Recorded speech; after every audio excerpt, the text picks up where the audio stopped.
আজকের গল্প ফেল, রবীন্দ্রনাথ ঠাকুর। লেজা এবং মুড়া, রাহু এবং কেতু পরস্পরের সঙ্গে আড়াআড়ি করিলে যেমন দেখিতে হইত, এও ঠিক সেই রকম।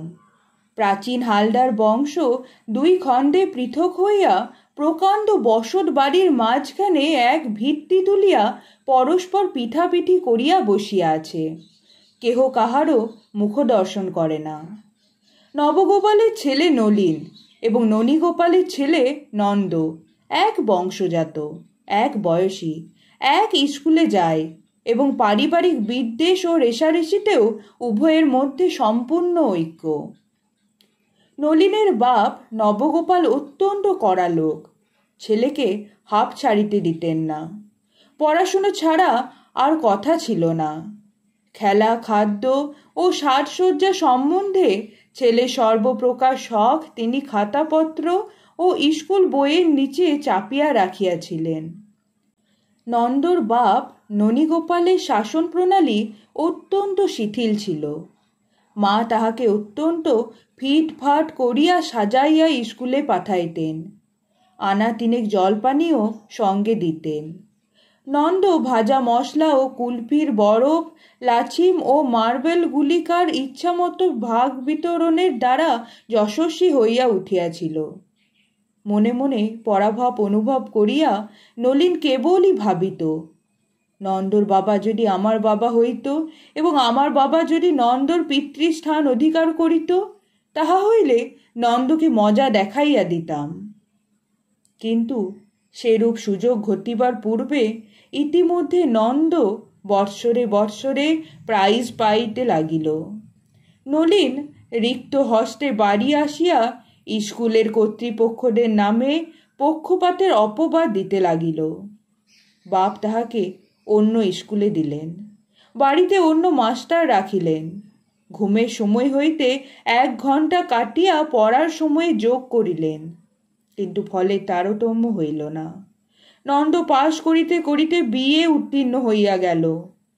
নলিন ফেল করিতে করিতে এন্ট্রান্স স্কুলে জাতিকলের ইঁদুরের মতো আটকা পড়িয়া রহিল। এমন সময় তাহার পিতা তাহার প্রতি দয়া করিলেন। তিনি মরিলেন। 3 বৎসর মেয়াদ খাটিয়া এন্ট্রান্স ক্লাস হইতে তাহার মুক্তি হইল এবং স্বাধীন নলিন আংটি, বোতাম, ঘড়ির চেনে অদ্যপান্ত ঝকমক করিয়া নন্দকে নিরতিশয় নিষ্প্রভ করিয়া দিবার চেষ্টা করিতে লাগিল। এন্ট্রান্স ফেলে জুড়ি, চৌঘুড়ি, বিয়ে পাশের এক ঘোড়ার গাড়িতে অনায়াসে ছাড়াইয়া যাইতে লাগিল। বিশ্ববিদ্যালয়ের ডিগ্রি ওয়েলার ঘোড়ার সহিত সমান চালে চলিতে পারিল না। এদিকে নলিন এবং নন্দর বিবাহের জন্য পাত্রীর সন্ধান চলিতেছে। নলিনের প্রতিজ্ঞা, সে এমন কন্যা বিবাহ করিবে যাহার উপমা মেলা ভার। তাহার জুড়ি এবং তাহার স্ত্রীর কাছে নন্দকে হার মানিতেই হইবে। সবচেয়ে ভালোর জন্য যাহার আকাঙ্ক্ষা, অনেক ভালো তাহাকে পরিত্যাগ করিতে হয়। কাছাকাছি কোনো মেয়েকেই নলিন পছন্দ করিয়া খতম করিতে সাহস করিল না। পাছে আরও ভালো তাহাকে ফাঁকি দিয়া আর কাহারও ভাগ্যে জোটে।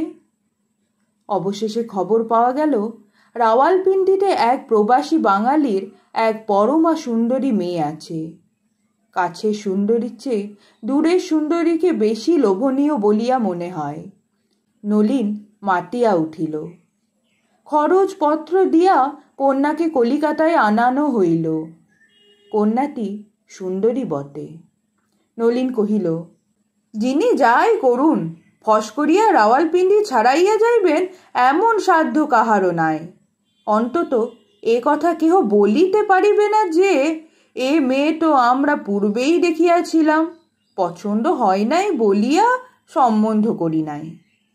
কথাবার্তা তো প্রায় এক প্রকার স্থির। পানপত্রের আয়োজন হইতেছে। এমন সময় একদিন প্রাতে দেখা গেল, ননীগোপালের বাড়ি হইতে বিচিত্র থালার উপর বিবিধ উপঢৌকন লইয়া দাসী চাকরের দল সার বাঁধিয়া চলিয়াছে। নলিন কহিল, দেখে এসো তো হে, ব্যাপারখানা কি? খবর আসিল, নন্দর ভাবি বধূর জন্য পানপত্র যাইতেছে। নলিন তৎক্ষণাৎ গুড়গুড়ি টানা বন্ধ করিয়া সচকিত হইয়া উঠিয়া বসিল, বলিল, খবর নিতে হচ্ছে তো। তৎক্ষণাৎ গাড়ি ভাড়া করিয়া ছড়ছড় শব্দে দূর ছুটিল। বিপিন হাজরা ফিরিয়া আসিয়া কহিল, কলকাতার মেয়ে, কিন্তু খাসা মেয়ে। নলিনের বুক দমিয়া গেল। কহিল, বলো কি হে? হাজরা কেবল কহিল, খাসা মেয়ে। নলিন বলিল, এ তো দেখতে হচ্ছে। পরিষদ বলিল, সে আর শক্তটা কি? বলিয়া তর্জনী ও অঙ্গুষ্ঠে একটা কাল্পনিক টাকা বাজাইয়া দিল। সুযোগ করিয়া নলিন মেয়ে দেখিল। যতই মনে হইল এ মেয়ে নন্দর জন্য একেবারে স্থির হইয়া গেছে, ততই বোধ হইতে লাগিল মেয়েটি রাওয়ালপিন্ডি যার চেয়ে ভালো দেখিতে। দ্বিধা পীড়িত হইয়া নলিন পরিষদকে জিজ্ঞাসা করিল, কেমন ঠেকছে হে? হাজরা কহিল, আজ্ঞে, আমাদের চোখে তো ভালোই ঠেকছে। নলিন কহিল, সে ভালো কি এ ভালো? হাজরা বলিল, এ ভালো। তখন নলিনের বোধ হইল ইহার চোখের পল্লব তাহার চেয়েও আরও একটু যেন ঘন, তাহার রংটা ইহার চেয়ে একটু যেন বেশি ফ্যাকাশে, ইহার গৌর বর্ণে একটু যেন হলদে আভায় সোনা মিশাই আছে। ইহাকে তো হাতছাড়া করা যায় না। নলিন বিমর্ষভাবে চিত হইয়া গুড়গুড়ি টানিতে টানিতে কহিল, ওহে হাজরা, কি করা যায় বলো তো? হাজরা বলিল, মহারাজ, শক্তটা কি? বলিয়া পুনশ্চ অঙ্গুষ্ঠে তর্জনীতে কাল্পনিক টাকা বাজাইয়া দিল। টাকাটা যখন সত্যই সশব্দে বাজিয়া উঠিল, তখন যথোচিত ফল হইতে বিলম্ব হইল না। কন্যার পিতা একটা অকারণ ছুটা করিয়া বরের পিতার সহিত তুমুল ঝগড়া বাঁধাইলেন। বরের পিতা বলিলেন, তোমার কন্যার সহিত আমার পুত্রের যদি বিবাহ দিই তবে, ইত্যাদি ইত্যাদি। কন্যার পিতা আরও একগুণ অধিক করিয়া বলিলেন, তোমার পুত্রের সহিত আমার কন্যার যদি বিবাহ দিই তবে, ইত্যাদি ইত্যাদি। অতঃপর আর বিলম্ব মাত্র না করিয়া নলিন নন্দকে ফাঁকি দিয়া শুভ লগ্নে শুভ বিবাহ সত্ত্ব সম্পন্ন করিয়া ফেলিল এবং হাসিতে হাসিতে হাজরাকে বলিল, বিয়ে পাশ করা তো একেই বলে। কি হলো হে হাজরা, এবারে আমাদেরও বাড়ির বড়বাবু ফেল। অনতিকাল পরেই ননীগোপালের বাড়িতে একদিন ঢাক ঢোল সানাই বাজিয়া উঠিল। নন্দর গায়ে হলুদ। নলিন কহিল, ওহে হাজরা, খবর লও তো, পাত্রীটি কে? হাজরা আসিয়া খবর দিল, পাত্রীটি সেই রাওয়ালপিন্ডির মেয়ে। রাওয়ালপিন্ডির মেয়ে? হা হা হা। নলিন অত্যন্ত হাসিতে লাগিল। ও বাড়ির বড়বাবু আর কন্যা পাইলেন না, আমাদেরই পরিত্যক্ত পাত্রীটিকে বিবাহ করিতেছেন।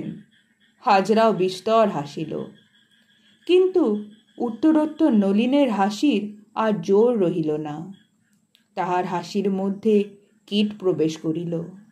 একটি ক্ষুদ্র সংশয় তীক্ষ্ণ স্বরে কানে কানে বলিতে লাগিল, আহা, হাতছাড়া হইয়া গেল, শেষকালে নন্দর কপালে জুটিল। ক্ষুদ্র সংশয় ক্রমশই রক্তস্ফীত জোকের মতো বড় হইয়া উঠিল। তাহার কণ্ঠস্বরও মোটা হইল। সে বলিল, এখন আর কোনো মতেই ইহাকে পাওয়া যাইবে না, কিন্তু আসলে ইহাকেই দেখিতে ভালো। ভারী ঠকিয়াছ। অন্তঃপুরে নলিন যখন খাইতে গেল, তখন তাহার স্ত্রীর ছোটখাটো সমস্ত খুঁট মস্ত হইয়া তাহাকে উপহাস করিতে লাগিল। মনে হইতে লাগিল স্ত্রীটা তাহাকে ভয়ানক ঠকাইয়াছে। রাওয়ালপিন্ডিতে যখন সম্বন্ধ হইতেছিল, তখন নলিন সেই কন্যার যে ফটো পাইয়াছিল সেইখানে বাহির করিয়া দেখিতে লাগিল। বাহবা, অপরূপ রূপমাধুরী, এমন লক্ষ্মীকে হাতে পাইয়া ঠেলিয়াছি। আমি এত বড় গাধা! বিবাহ সন্ধ্যায় আলো জ্বালাইয়া বাজনা বাজাইয়া ঝুড়িতে চড়িয়া বর বাহির হইল। নলিন শুইয়া পড়িয়া গুড়গুড়ি হইতে যৎ সামান্য সান্ত্বনা আকর্ষণের নিষ্ফল চেষ্টা করিতেছে। এমন সময় হাজরা প্রসন্ন বদনে হাসিতে হাসিতে আসিয়া নন্দকে লক্ষ্য করিয়া পরিহাস জমাইবার উপক্রম করিল। নলিন হাকিল, দারোয়ান! হাজরা তটস্থ হইয়া দারোয়ানকে ডাকিয়া দিল। বাবু হাজরাকে দেখাইয়া দিয়া কহিল, अभी इसको कान पकड़ के बाहर निकाल दो।